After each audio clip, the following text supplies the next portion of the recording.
قبر ایک ایسی منزل ہے جہاں سے انسان کی ابدی زندگی کا آغاز ہوتا ہے۔ دنیا کی زندگی خواہ کتنی ہی طویل ہو ایک دن ختم ہو جاتی ہے اور اس کے بعد انسان کو لحد میں اتار دیا جاتا ہے، لیکن یہ خاموش و سنسان قبر ہرگز خاموش نہیں ہوتی۔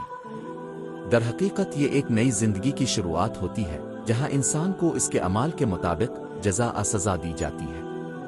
قبر کا عذاب ایک ایسا عقیدہ ہے جسے تمام مسلمانوں کو تسلیم کرنا چاہیے، کیونکہ یہ ہمیں نبی کریم صلی اللہ علیہ وسلم کی احادیث سے معلوم ہوتا ہے۔ اب صلی اللہ علیہ وسلم نے واضح فرمایا کہ قبر تو جنت کا باغ ہوتا ہے یا جہنم کا گڑھا۔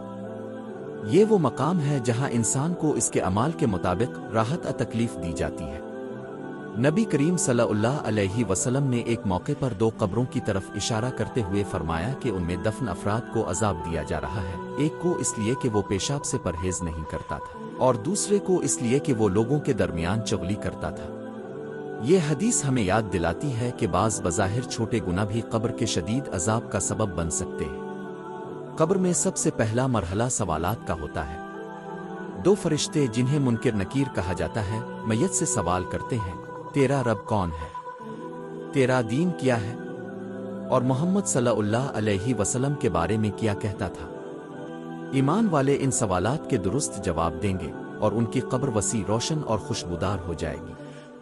لیکن جو ایمان سے محروم ہوں گے وہ جواب نہ دے سکیں گے اور ان پر عذاب شروع ہو جائے گا۔ احادیث میں کئی ایسی علامات بیان کی گئی ہیں جن سے پتہ چلتا ہے کہ کون سے اعمال قبر کے عذاب کا سبب بنتے ہیں۔ جھوٹ بولنا، خیانت کرنا، زنا، چغلی، والدین کی نافرمانی، نماز سے غفلت اور حقوق العباد میں کوتاہی۔ ایسے افراد کو قبر میں تنگی، اندھیرا، ڈراؤنے مناظر اور جسمانی تکالیف کا سامنا کرنا پڑتا ہے۔ تاہم اللہ تعالیٰ کی رحمت بہت وسیع ہے۔ ہمیں چاہیے کہ ہم اپنے اعمال کی اصلاح کریں، سچے دل سے توبہ کریں، نمازوں کی پابندی کریں، لوگوں کے ساتھ حسن سلوک کریں اور ان دعاؤں کا اہتمام کریں جو نبی کریم صلی اللہ علیہ وسلم نے سکھائی ہیں، خاص طور پر عذاب قبر سے پناہ مانگنے والی دعائیں۔